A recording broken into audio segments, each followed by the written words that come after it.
Cum e prea târziu să stingi lumina? Hai ține.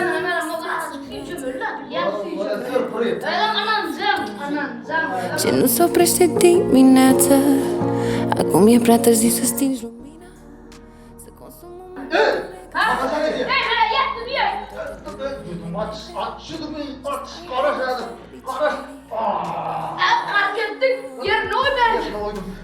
Atacancığım hani bir yatırıp on para Yarano, ne, buraya mı?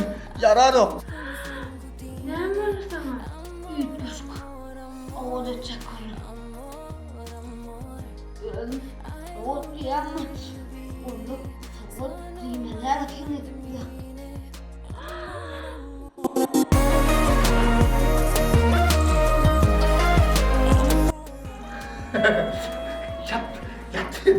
Yat.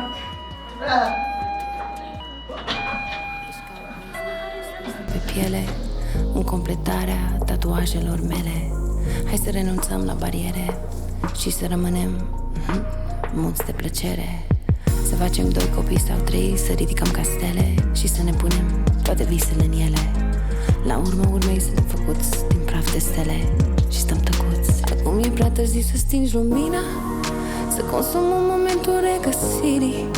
Alungăm toate gândurile negre ce stau în calea fericirii. Amor, amor.